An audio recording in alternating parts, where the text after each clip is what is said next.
Good evening, friends. Good evening, good afternoon, and good morning. Good Uh, we afternoon. have we have friends from different parts of the world. Very nice to have you all. A warm welcome to you all to our monthly speaker meeting session. Um, just to briefly tell you about our group, we are a group of like-minded individuals who share a common interest, that is wildlife and its conservation. We meet on the fifth day of every month on virtual platform, and all our activities are conducted independent but in harmony with the policies of Rotary Hello. International. The purpose of our fellowship group is to create awareness Okay, about one second. importance of wildlife, to promote lasting friendships and encourage participants to form fellowship chapters in their respective regions, countries, and have exchange programs with each other to witness and explore the wildlife of that region, country, while supporting each other's Rotary projects. Our fellowship through Rotary clubs and their community allies are working towards taking action for protecting habitats, enhancing the capacity of local communities to support the natural resource management and conservation, and supporting education initiatives that promote behavior and protects the environment. So, warm welcome to you all. Over to you, Gitanjali, to introduce our speaker. And may I request all the audience to please be on mute, please. May I request the audience, please be on mute. Mr. দেখবি কোথাটা ভালো করে রেখেছিস। হ্যাঁ, রাখি মানি ব্যাগে যেখানে ভালো করে থাকে।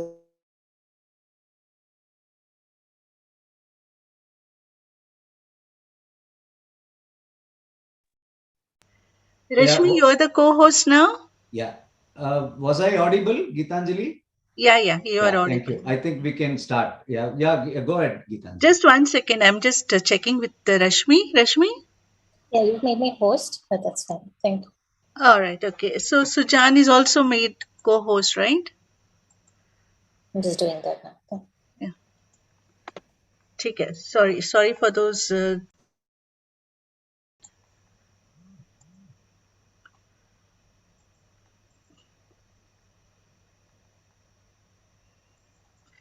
Yes, thank you, Sanjay.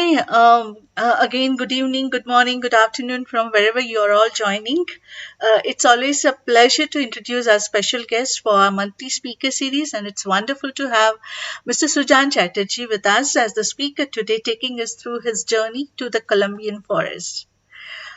Sujan Chatterjee has been watching birds and other wildlife for the last 35 years, during which his passion has taken him all over India, Bhutan, South Africa, Indonesia, Myanmar, Peru, Costa Rica, Brazil, Mexico, and of course, Colombia. He has seen over 1,100 of the Indian subcontinent's bird species and over 3,000 worldwide. Sujan is involved with various biological surveys and projects. His work promoting birds in Northeast India has led him to take a stewardship role for Bengal Bird, a leading forum on birds around Calcutta, and of course Prakti Samsad, which is a leading non-governmental organization especially working in the area of birds. He is the founder of the Birdwatcher Society based in West Bengal and is a reviewer of eBird in India. Sudan has been birding with international groups which are, quite popular tour companies for over 10 years now. And his experience and exceptional fluency with English and a wonderful way of getting along with people has made him one of the most well known naturalist guides in India. So here we have Sujan taking us through Colombian forest. Sujan, the floor is yours. Thank you so much, Gitanjali. Um, so I can share my screen now then. Yeah. Yes. Right.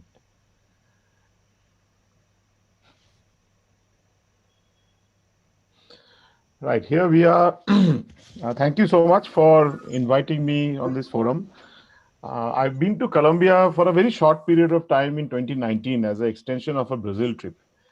And Colombia is a fantastic country. It has come up in birding circuit in the last few years, and it is a fascinating country. So I will just give you a very short journey as we did. We were there only for a week, but that was good enough to completely turn our heads.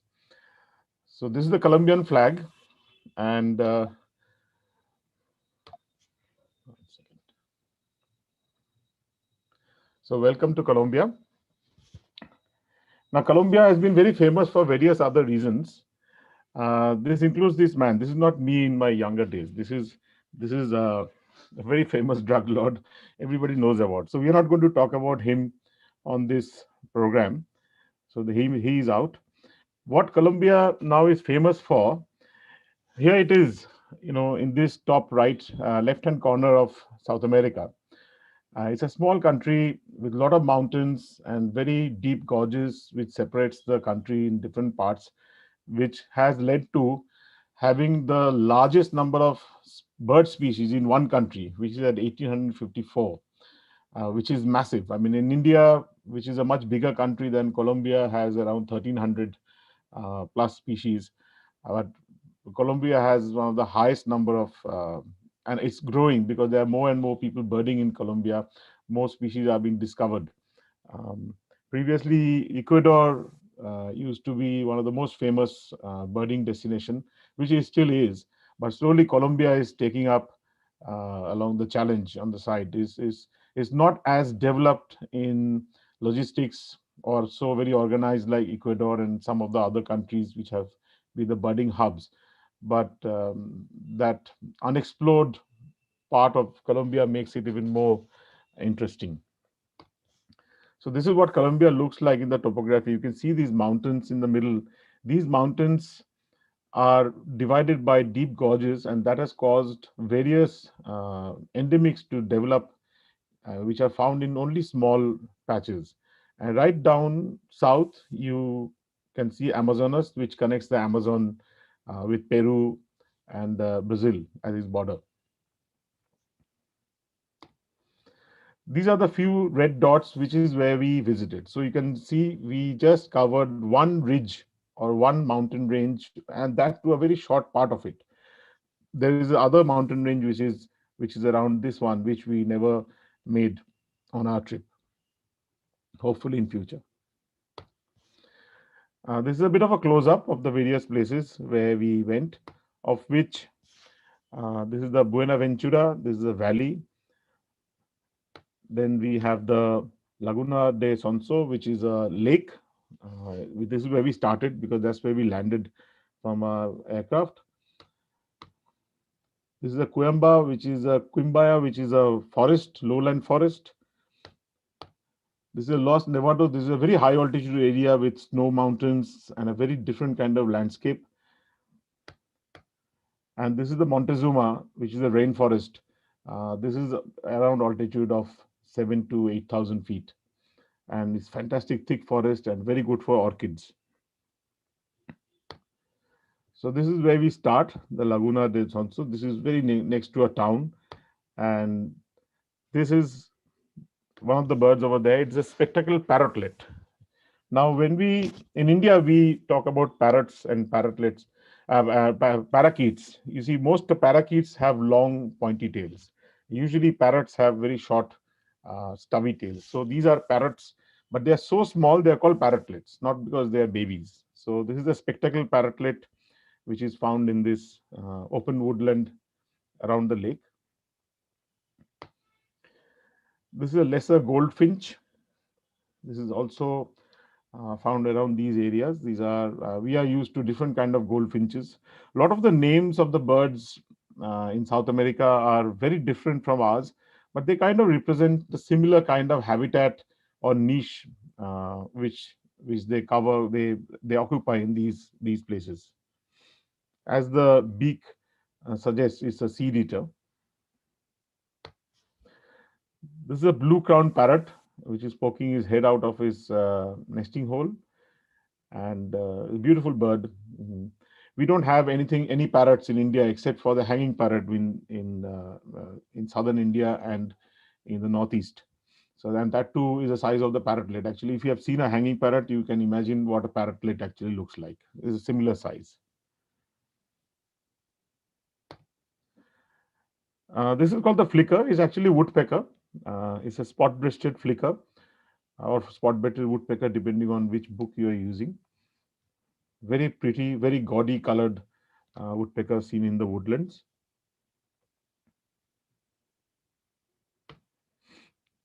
A white-collared swift.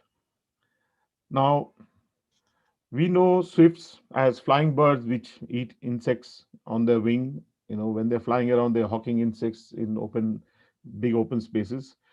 But what has swift developed into in South America is into hummingbirds. Hummingbirds are the closest relative of the swifts. So they specialized in feeding on the nectar, and there are so many different species of hummingbirds over there. We will be seeing some of the hummingbirds in this slideshow. This is a gray seed eater, early morning mist. You can see the cobwebs, the birds all plumped up and sitting tight with his eyes closed, waiting for the mist to lift. This is a lyre-tailed nightjar. This is actually a mother and a chick. It's a nest. It was just on the roadside. We were driving, and our driver just said, "Look," and there it was, right on the roadside, in a small little ledge in the rocks. There it was, beautiful.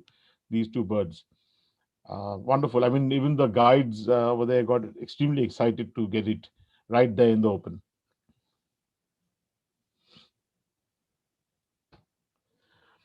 This is another group of bird called the puff bird. There are quite a few puff birds. These are like, I don't know how to describe them. They're not exactly like barbets. They're kind of much larger than barbets. And they are also fruit eaters. And this is the moustache puff bird. This was seen from the roadside as we walked along. If you have birded in northeast in places like lava, this is the same kind of forest we are looking at. You walk along the tarmac, and on one side is the valley where you see all these tree canopies, and these birds are sitting in the canopy. This is a very iconic bird. It's called the Tukonet Barbet. I mean, this was the target bird of the morning from our guide. They said, "We must see this. This is the place where you can see it." In fact, there's a whole restaurant which is dedicated to this bird, and the bird is around that place. They got a huge big picture drawn on the wall. And most of these roadside restaurants, they have feeders, hummingbird feeders and fruit feeders, and a lot of birds keep coming. So it's great for photographers to sit very quietly for over a cup of tea and keep photographing or seeing these birds. And this is very common all through South America, putting out food for birds, and birds come there. Not necessarily they are all commercial places dedicated to birders, but they are just people who put out feeders outside their home just for the fun of it. So this was one of the iconic birds we got that morning. We were lucky.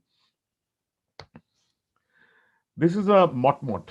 Now, Mottmods are also forest birds. This is the Andean Mottmod. You can see it's got a little racket on the tail. One is broken. This is again kind of a very large bee eater type looking bird. We are used to seeing bee eaters of this shape, but this is much larger. This is the size of a great barbet.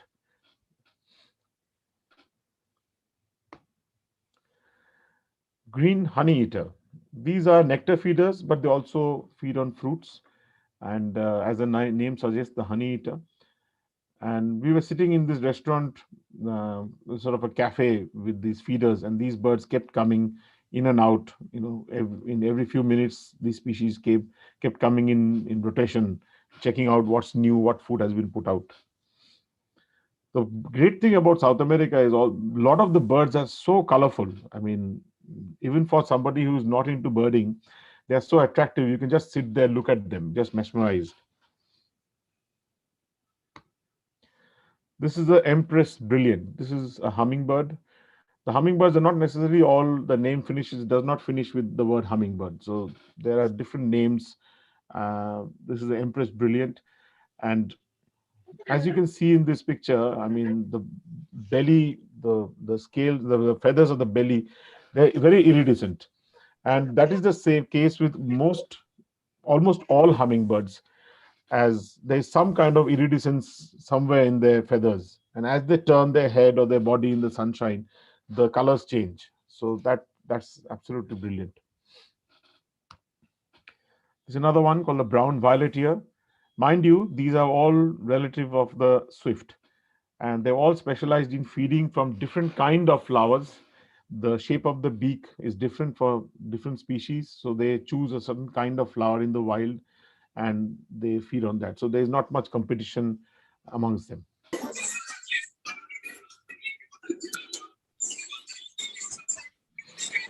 This is a blue-gray tanager. Now, tanager is another large group of birds found in the whole of South America. There are so many different kind of tanagers. Some can be very, very colorful, some not so much. But tanagers are like starlings. So you'll see tanagers of different species all over the place. This is a very beautiful, subtle colored blue-gray tanager. There's another hummingbird called the white-whiskered hermit. This is one of the more colorful ones. Hermits are usually brown or gray-brown colored. This one has green on his back.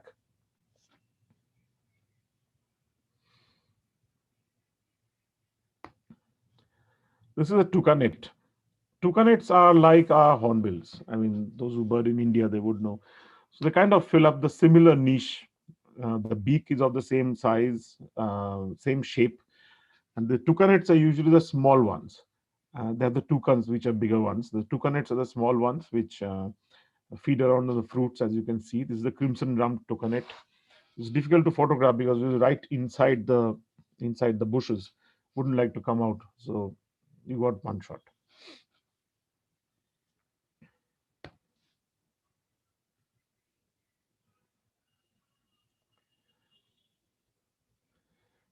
This is a spinetail. Spinetail is an interesting group of bird which usually are skulkers. They are like our babblers. This is the red-faced spinetail. They kind of clamber around inside the bushes. They go through all different kind of habitats, have different kind of spinetails. You will see them in grasslands. You will see them in scrub forest. You will see them in evergreen forest. So this one is the red-faced spinetail.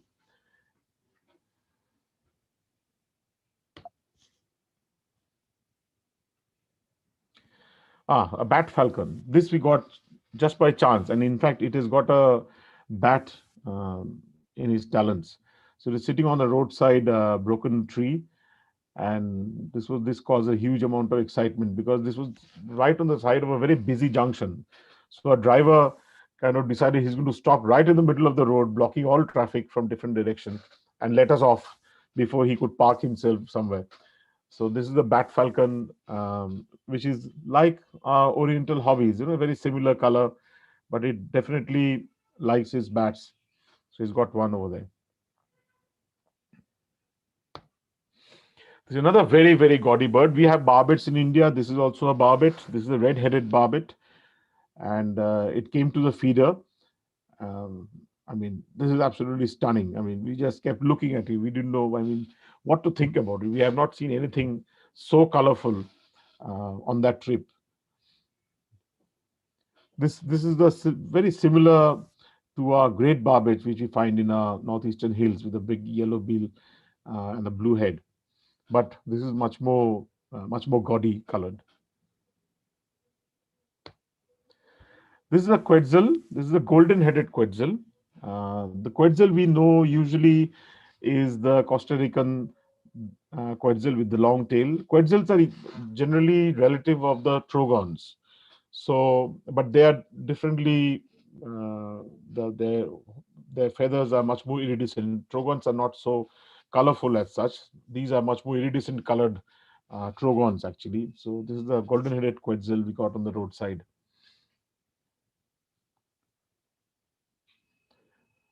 Because of such high number of species diversity and numbers, it's almost impossible to proceed on the walks. You walk 100 meters and you are stuck there for half an hour, 40 minutes with the number of birds that keep coming in your way. And because it was first time for us, obviously almost everything was new. We just couldn't get on moving, missing all our timings. This is another beautiful tanager, the blue-winged mountain tanager. I mean, look at the colors.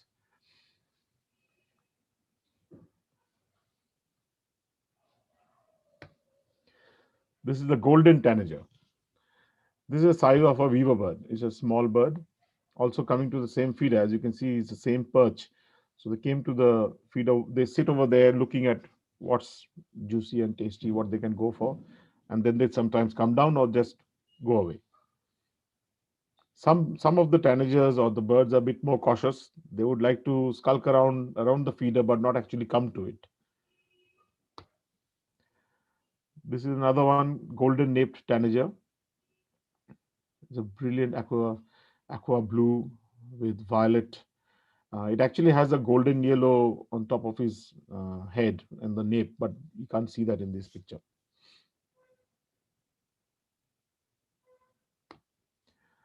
This is another hummingbird called the booted racket tail. It's got a long tail like a greater racket tail drongos, but such brilliant flyers. They're very difficult to. They're called booted because of these white um, feathers on these around his feet. You have to add the good light to freeze the frame, otherwise they're too fast and they move around at like zipping around like bees all over the place. This is a purple throated wood star, another brilliant looking bird. They actually the color of the throat shows much better when it actually flies. When it sits, it comes off because a bit more drab. So I was lucky to get a shot.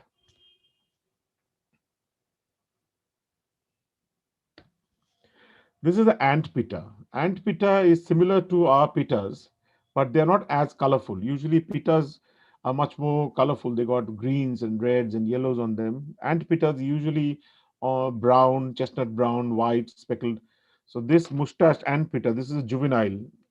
As we were watching hummingbirds, it just came up the slope and walked past us. And we are lucky. I mean, and this is a big bird. I mean, it's as big as the blue-necked pitta in India.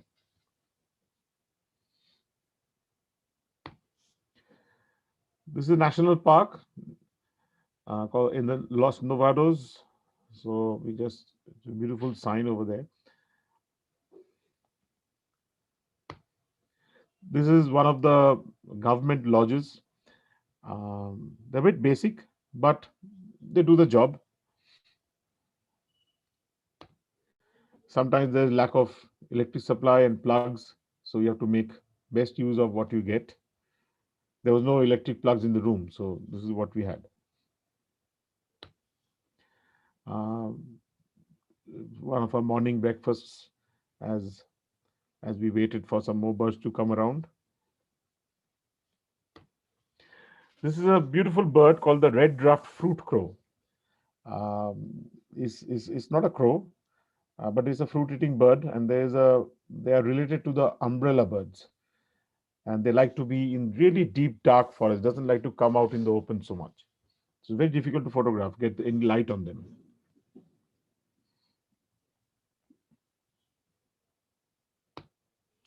This is a green jay. They are like our um, tree pies, but they are not so big. They are the size of laughing thrushes. So this one is a green jay in a distance. So I had to crop the picture, so it's not so good. They go in flocks, and this one just sat over there preening for some time.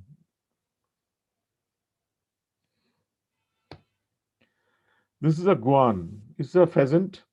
There are very many species of guan. This is a kauka guan.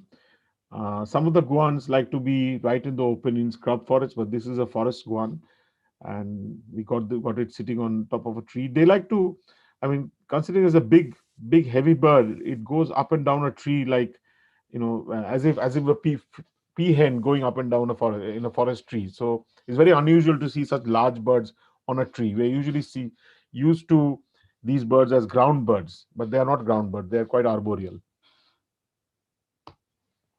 There's another tucanet called the southern emerald tucanet. Again, as you can see, it's a fruit-eating bird.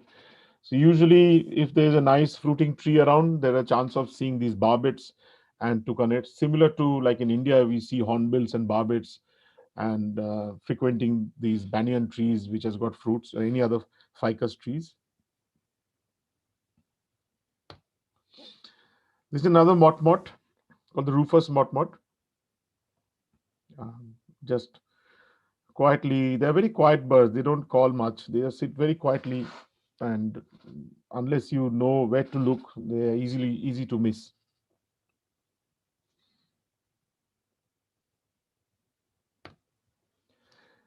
White-tailed hill star. This is another hummingbird. Unfortunately, you can't see the glossy throat because of the light, but it's actually very iridescent, metallic purple. So he's sticking his tongue out after he's had his feed. Usually, what hummingbirds do is that they feed in the flowers for a bit and then they go and sit for some time. And then again, after a minute or two, they go out and feed again. So each one has a different way of approaching the flower. So, and also in feeders, they each one has a different way of approaching the feeder. So if you can make out how they're going to come, is easy, actually quite easy to get the pictures. This is a green crown brilliant. You can see the metallic feathers on the belly.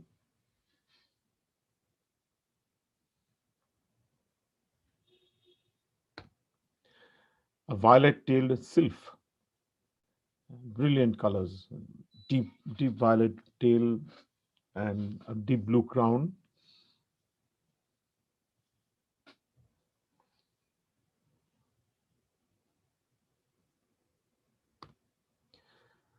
A Tourmaline Sun Angel, beautiful bird. Early morning, it just wanted to feed from these flowers. It kept hovering like a bee over them, but undecided, so it wouldn't land. It came, fluttered around, and went away.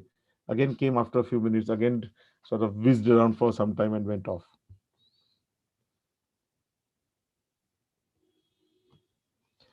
This is one of the mammals we got. I don't know which species. This is agouti, which is a rodent. Um, they like to sit on their haunches, eating these fruits fallen from the trees.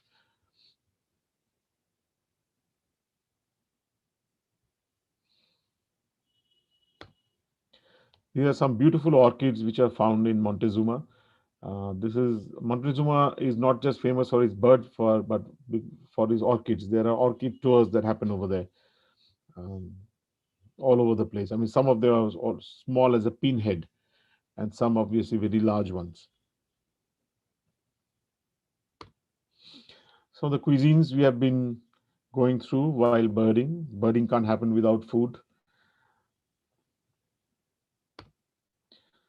This is some of our makeshift picnics going on. This is a very rough mountain road where the van came up with food for us, lunch.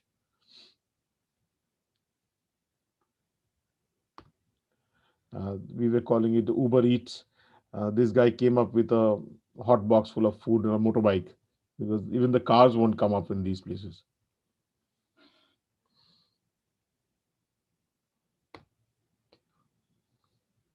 I think he's not very happy with the food. He's verge of tears.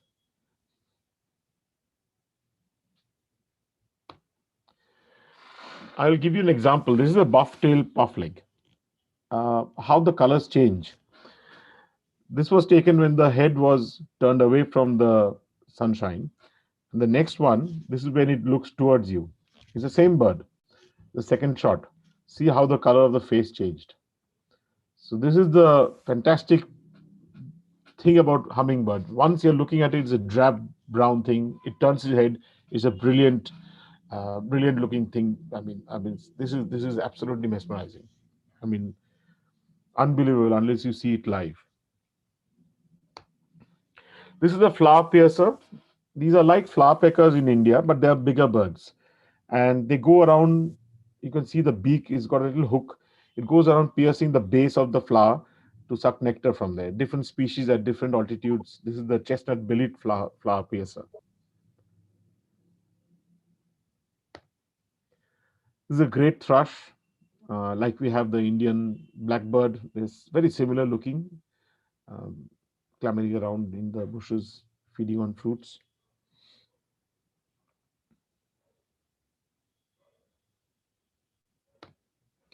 There's another tanager called the white line tanager. There is no white line to be seen, even though it's called the white line tanager.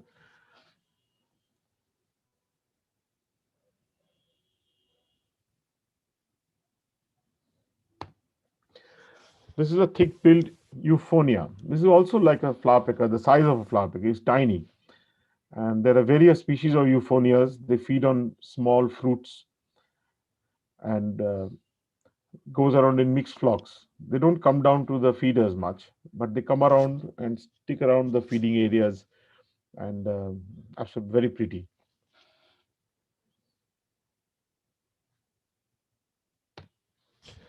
This is another hummingbird called the Inca, the collared Inca. It's trying to attack the flower, so it kept coming in and out, in and out. So after a while, we got one shot.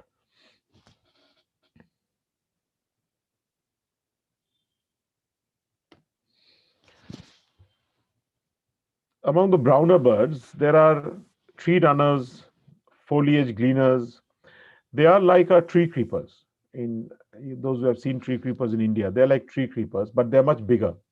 So they go around climbing all over the around the bark and feeding insects from the bark. They're much bigger than tree creepers. They're size of woodpeckers, but they don't hammer on the trees. They just crawl around, poking at the moss, eating insects from the cracks. So this is the pearled tree runner because of the pearly dots on his breast. A tanager finch. This is a very skulking finch, and we are not used to finches which skulk, but this is definitely very early in the morning. It came out to a call recording and sang back at us. So this is a tanager finch. As you can see, it's a very grainy picture because it's very early in the morning.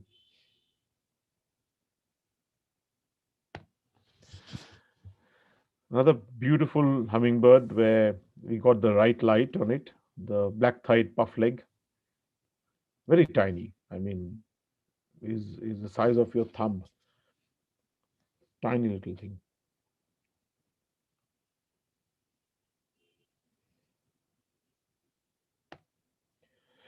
This is a masked trogon. Trogon is a very strange species. The trogon exists in almost all continents, at least along the tropics.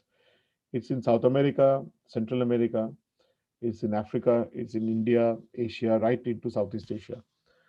So trogons are, and they look very similar. I mean, their body shape, their pattern of color. So this is the masked trogon. We got three trogons in India. The Malabar trogon actually looks quite similar to this one, and they have same behavior. Just sit quietly, you know, not making any noise, not moving at all until you spot it.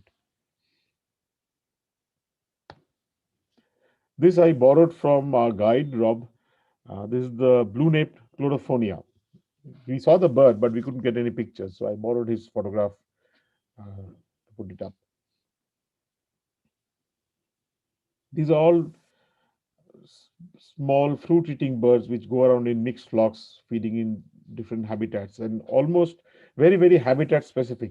They have their own niche, their own kind, own tree to feed from. They will not go all over the place. So if there's a certain kind of tree fruiting, you know exactly what to look for in that place. This is another hummingbird, very long tail, the long-tailed sylph. As you can see by the wing shape, how similar it is to swifts. This is actually in the garden of one of the lodges. All these lodges have hummingbird feeders, so they keep coming in, feeding from these sugar waters. This is a green and black fruit eater. This is like a oriole, a similar size. So there was this place where we went to look for Antipeter. This is like a what do you call a hide? Not quite a hide, but yes, something like a hide. It's almost like a little gallery where you sit and you wait for the Antipeter to come out. The Antipeter knows when it hears human voices that it's time for some kind of grub. So to make good use of those grubs, these birds have also got habituated to this earthworms. So when we arrived, this one was actually almost eating out of our hand. It's so used to humans.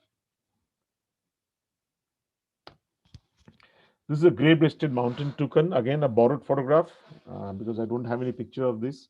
Just to show you how brilliant these birds look.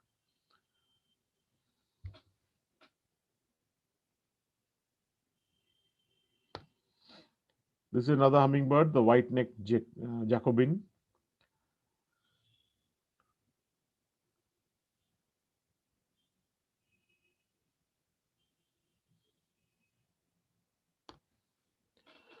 Another flower piercer, the masked flower piercer, uh, coming and taking a look at what's going on with the hummingbirds.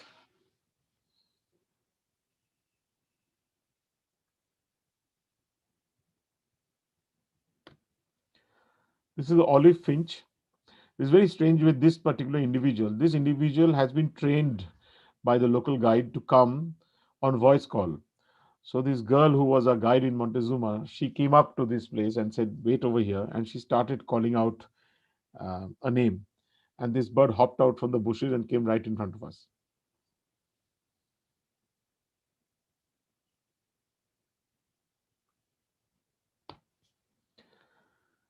This is a wood wren, the Munchik's wood wren, very similar to our winter wren, but bigger. And there are a lot of these wood wrens.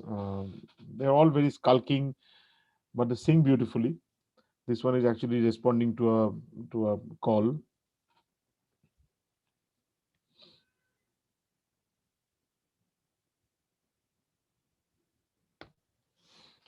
This is a brush finch.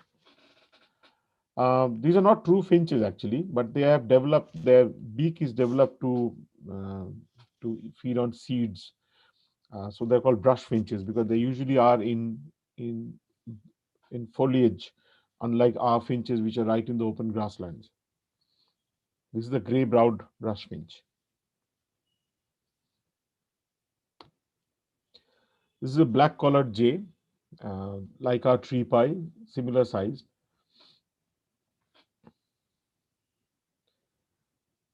We had to spend some time to get it because it kept coming and not showing itself for quite some time. It kept on skulking around into the foliage.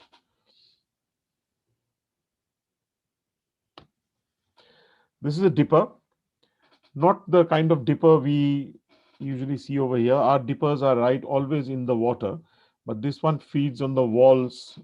This is actually a cement wall, which is like a small dam built on a stream.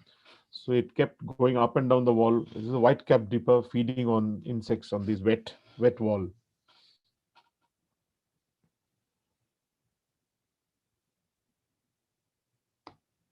This is the Antipeter, which was seen from one of the feeding stations, the chestnut crowned Antipeter.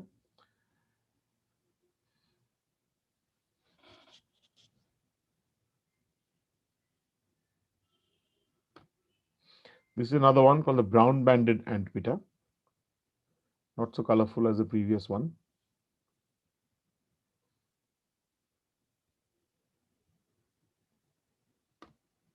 This is like the gallery I was mentioning. You sit over there, and after every now and then the Antipeter's come around. When they hear human voices, they know something is happening.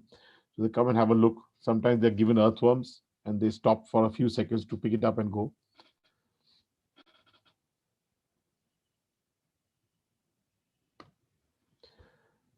This is shining sunbeam, beautiful Rufus brown hummingbird.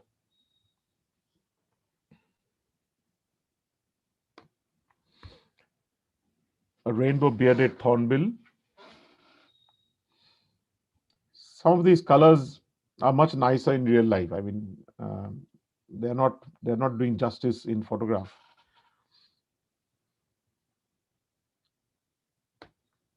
This is a very big one. This is a great sapphire. It's a huge, big, almost the size of a swift, house swift. It's a big hummingbird. So every time it comes, all the other hummingbirds disappear. It chases everybody off. This was in a hotel backyard where you can actually put a little bit of sugar water in this plastic container, and the hummingbird comes and sit on your hand. They're so addicted to sugar water that they will ignore completely that where you are, what you are up to. They just go for it. If it looks like a flower and it's got any nectar or sugar water in it, that's it. They're there.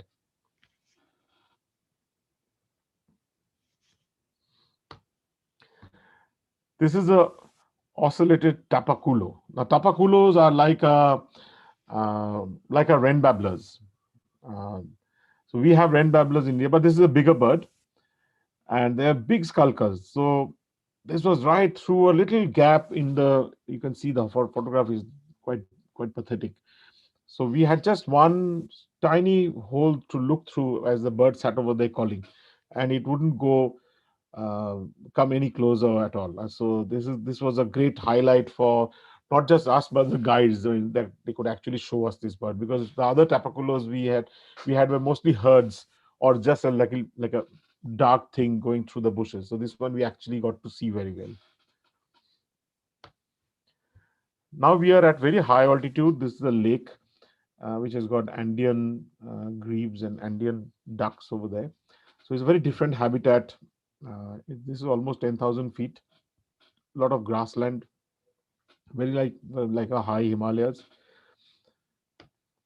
And you get the sedge wren over there. This looks like a winter wren, but less speckled.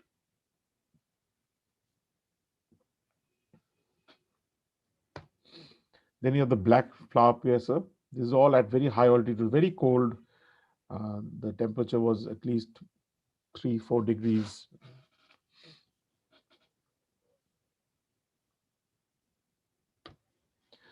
This is the Plumbeous Sierra finch, and this is a proper finch. So he feeds on the grass seeds. There was a small cabin, so there were a lot of all these birds were feeding from the little bit of leftover food that was thrown out of the windows. This is what the mountain looked like. So it's got conifers and deep valleys, quite similar to our Himalayas. This would be fairly up northern part of Andes. This is a very unique habitat over there. These are all succulents. These are almost a man height, sometimes much more. The only other place I've seen this kind of foliage is in Papua at the high altitude. I've never seen anything like this anywhere else.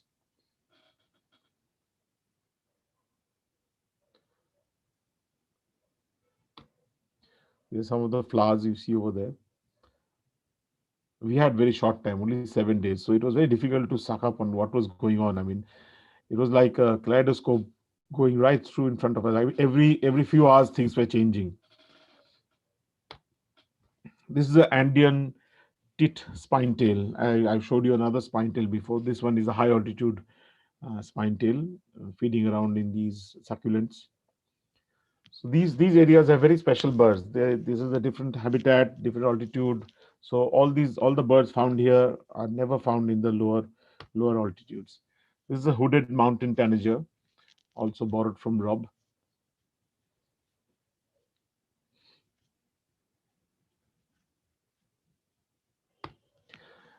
This was one of the target birds over there, the scarlet-backed mountain tanager. Um, it came in small flocks, but they were a bit shy, didn't like to come much any closer. A bit cropped picture. This was a tawny Antipeter. There were at least 15-20 people walking around looking at birds, different from different groups.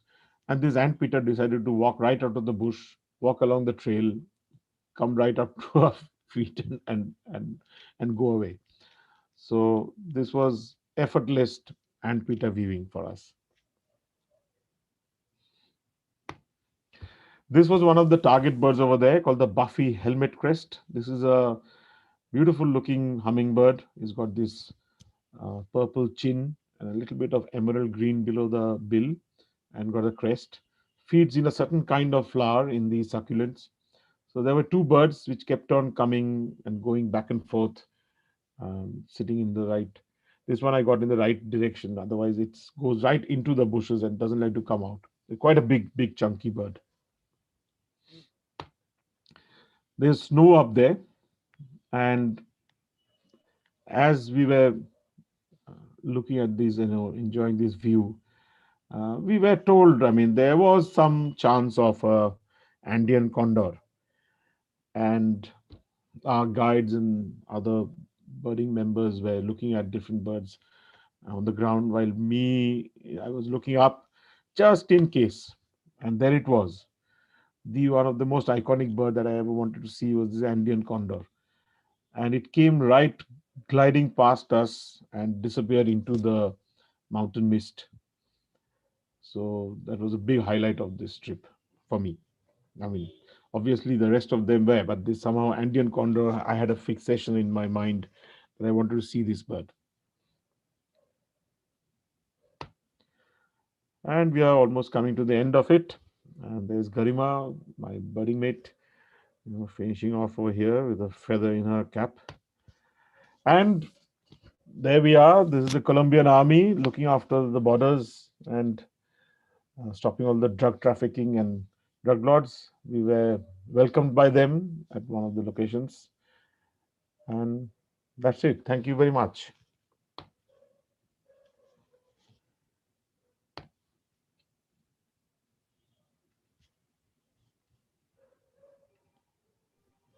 Excellent presentation. Thank you so much, Sujan. Now, You're welcome. Over to Madhu. Madhu, could you please moderate the question and answers? Thank you, Sujan. Excellent presentation. I mean, I just fell in love with all the birds that I saw. As of now, there's no question. There's only appreciation from a lot of people, present for the evening. There has been no questions. Oh, I have plenty of questions, Madhu. I thought I'll allow others to ask, maybe one by one. I'll ask at the end. Yeah, maybe people can raise their hand and then can ask. Hi, Sujan. Gitanjali here. Hello. Yeah. I have a lot of people who have been when I've shared this talk wanted to know about vegetarian food availability, because if vegetarian food is available. The classic example was Garima was with us. Garima is vegan, so she survived. Vegetarian is not a problem. Vegan could be a bit difficult because for them the vegetarian concept is there, but they like to put cheese and things like that. So if you're a vegan, then you have to be extra careful and you have to instruct them about that. But otherwise, yes, I mean, but you have to tell them. Garima survived, so anybody else can. But you have to tell them how we survived. That's another story, no? Well, I mean, she had a few supplements, but otherwise, most of the places you could get rice and salad. But yes, you get fed up after a while because it's very difficult for them to understand. They think chicken is vegetarian and fish is vegetarian. For them, non-vegetarian is actually red meat. So when it comes to beef, that's meat. Rest is all vegetarian. So, but anyway, we did boil it down to vegan also. We have to mention that you don't want anything milk in it. But in the bigger places, they know. But this, small countryside places, then you're stuck with salad. So if you're a little bit more flexible, I mean, vegetarian, no problem at all. But if you're a vegan, yes, you have to be prepared, because these trips are fairly hard trips because you go out birding all day long, so it need a lot of energy. So you have to make sure that you have that supplement with you to compensate. So Garima's answer is tepla. Good. Which was not carried by her, by the way, which was carried by us, and she hogged on that. So yes, she survived on tepla. We have Rotarian Krishnaji to ask you a question. Sure, please. Yes. Sujan, first of all, I must say it was a fantastic presentation. Thank you so much. I loved every moment of it. I loved every slide, every picture of it. I've fallen in love with both the way you work and the birds that you showed. I think it's mesmerizing to see how much of passion that you have put into these photographs and all that. Thank you so much.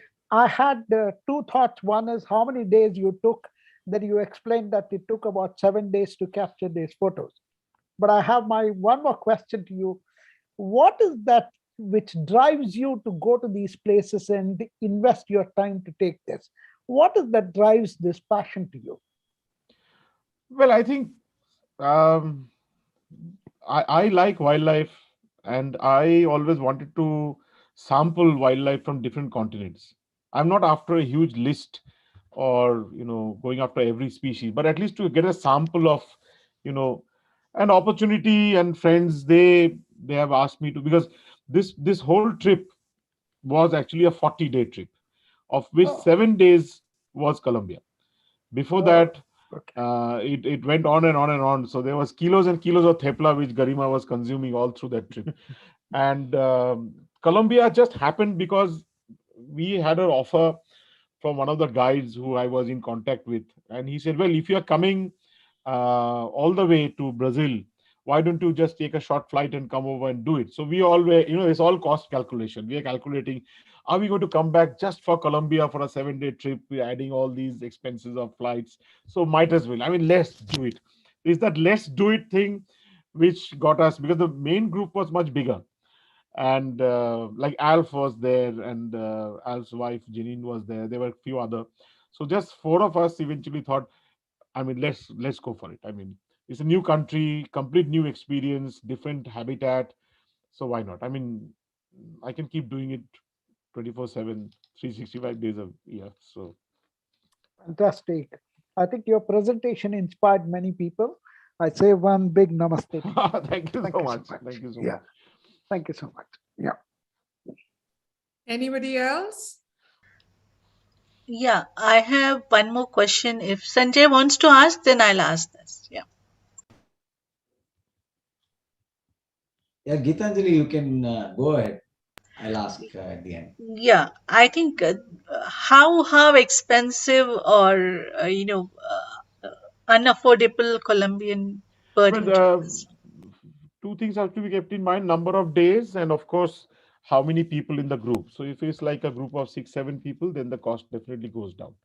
So usually a group of 8 is the comfortable size to manage on a forest trail to point birds at. If you have a bigger group, then it becomes a little bit difficult. So yeah, I would say around $150 a day approximately. I mean, this is a kind of a rough estimate. Okay. The advantage of Colombia is that if you have a US visa, which is usually it's a 10-year visa that you get as a tourist to US, that is good enough to enter Colombia and quite a few of the countries. As you probably know, you went to Peru, so US visa or Schengen or UK visa, if you have, which is that's Yeah, good enough it's to easy. enter these countries. Yeah, because US gives you 10-year visa when you apply for, so that's the advantage. Schengen or UK doesn't give you such long visas. Yeah. So Canada is it enough also if you gives have 10 a US visa, or only, or is there a arrival on visa kind of? No, there is no arrival. It's just a stamp and you're in. Okay. All these small countries like Ecuador, Colombia, Peru, which are very tourist dependent, Mexico, Costa Rica, none of them need any visa fees or anything. As long as you have the US visa, that's good enough. Okay, Sujan, what lens did you use to photograph these? This And did you trip, use, how much of flash did you need to photograph? I didn't use any flash because I don't even have a flash. I think I used a 100 and 400 Canon. So that was the lens I had at that moment, at that period of time. 70 Mark II, Canon 70 Mark II, and 100-400. But Rajnish is saying that Ecuador has a $450 visa. So, right. So I'm wrong on that count. And what's the best time to visit Colombia, especially for birding? From June, July. You see, South America has the advantage of South America is that once the monsoon starts in India, we can start migrating towards that direction for birding. So that helps. And these feeders you were mentioning about the feeders. Yes. Or are they all mostly these nectar feeders, the sugar water feeders, or are there other types of feeders? They are Also fruit feeders also. They put up fruits and sugar, both. They put out bananas, chopped up melons, mainly bananas actually. With your experience, can you please tell me if this sugar feeders will work equally well in India? But my limited experience is they don't work well.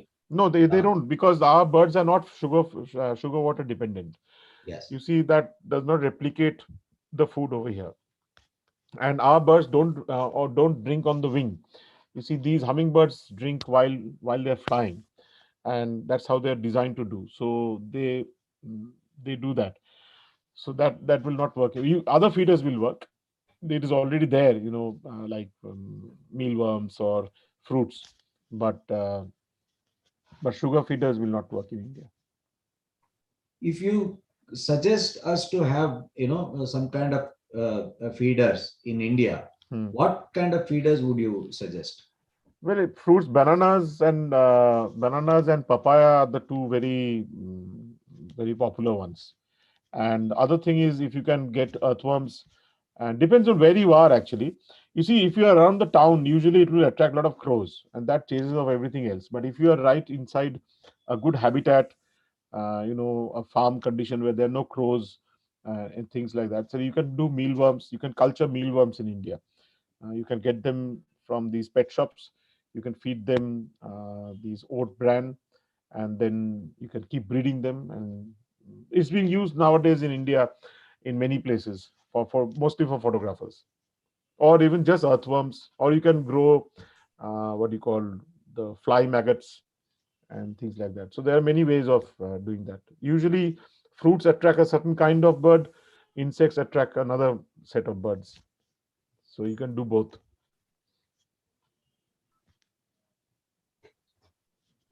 Any more questions? Deanne has question. Actually, I don't have a question, but a comment. This is amazing. I live in Missouri in the middle of the US, and I have a lot of different kind of birds, but I put out black oil sunflower seed and things like that to attract all my birds. We do have hummingbirds, ruby-throated and a few, but not like that. That was really amazing. Thank you. You're welcome. Yeah, I mean, Texas also gets a few. I think Texas has a big number of birds because it's bordering Mexico. So they have a lot of these tropical birds. But some of the hummingbirds, I think, migrate right into US. I'm not aware of the name of the species, but yes, they are. And also, usually if it's a cold country, cold area, then feeders work more, because at certain time of the year, the food paucity goes down. So availability of food goes down. So then more birds like to come and feed. But it has to be really good, really cold conditions. Like, in UK, bird feeders are very popular. All over UK, they put out feeders. So they have these hanging feeders with seeds most of the time. So that works. But in India, most of the country is pretty tropical and warm, and the temperature shift is not so huge to cause near starvation conditions, which is why if you put out feeders around edge of forest, you get a few species coming out, but not all of them come. But it's also a matter of how you manage the feeders, and you have to have patience for the birds to actually get used to it, because Thailand, Cambodia, Vietnam, they all use feeders or mealworms to attract birds for photography. All these pitas in Cambodia, even the government, inside the government reserve, they have hides. They have a green net hide, which is the agro net. And then on the other side, they put out corn mash for pheasants. You get these firebacks, Siamese firebacks and birds like that, and pitas. So, so it's not impossible. It's just you have to find a place which is not, it is doesn't have two things. One is cats and the other thing is crows. Because cats will come and get your birds. Once they get very comfortable with your feeder, then they are distracted. They don't look out for prey animals. So you should make sure there are no cats around. Did you come across any primates there? We had howler monkey, one place, red howler monkey, Okay. but not much else. The primates are mostly, we covered, most of the areas we covered were mountains. So there are fewer primates over there. We didn't cover much lowland areas, but as you go lower altitude, closer to the Amazonas region, you get more primates. I can do a Brazil for you in future when you have time. I can show you some more primates on that trip. Oh yes, we would love to have that as well. We'll soon get back. We would love to have you speak on that. And it's been a year since we have started this fellowship group, and we have been longing to go out of India and visit other places for birding and as well as wildlife observation. But somehow, because of this COVID, we have not been able to go. Yes, I am sure that we will be able to travel and visit our friends. As you can see, we have friends from different parts of the world. Yes. And also do a wildlife trip along with them very soon. We did couple of trips within India. Of course, the recent one being your background place, the Sundarbans. Oh, okay. Yes, of course. Yes. I saw the group. I am in the WhatsApp group. I saw that. Yeah. Yes. So yes, every time you plan, something happens and everything is closed down and all your plans are completely jeopardized. So hopefully by end of this month, restrictions will be lifted and people can move around a bit more. Yeah, absolutely. And your words are very encouraging. I also have a 10-year visa. I hope I will be able to visit. Yeah, I mean, all these countries, Mexico, Costa Rica, they're all fantastic. I mean, Mexico is a bit different, but Costa Rica definitely is a fantastic birding place. And then, of course, as you go down south, it becomes better and better. It becomes different. I wouldn't say better and better. All of them, they have their own charms. I shouldn't say better. So there is a demand after Brazil, Costa Rica. Yes, Costa Rica, I can give you lots. Yes, I can do that. I can throw in a few Mexican birds also. I've done a little bit of Mexico, just That'll be really nice. Yeah, I can do Costa Rica. And thank you so much, Sujan. I also would like to request you to, join our fellowship group, because it's not exclusively for Rotarians. Any interested individual can join this. Sure. Members like you will be an asset to our group. We would love to have you. We extend a very warm invitation to you. Thank you. He's part of our India group. Yes. I am? Yeah. Okay. You never explained that to me. Never seen him participating. So I have not even a single photograph I have seen from his end. So. Well, I didn't know exactly what goes on in that group. Now that I know what I can do and what I can put in photographs. Yes, you can, and you must. Yes. Tomorrow I'm heading for Kashmir for a week, and let's see what photographs can come out of that trip. I will share. Fantastic. Yeah, over to you, Madhu, for the vote of thanks, formal vote of thanks. Thank you. Yeah, thank you, Chair Sanjay. On behalf of the fellowship, I extend a very heartfelt thanks to each and every one of you who are present today to attend the program, and a special thank you to our presenter, Sujan Chatterjee, We really enjoyed the presentation a lot. The birds are truly very colorful. And I'm currently doing the basic course on ornithology, so I'm very much into it. And so thank you one and all, and stay safe, and we shall look forward to having another presentation next month. Thank you very much.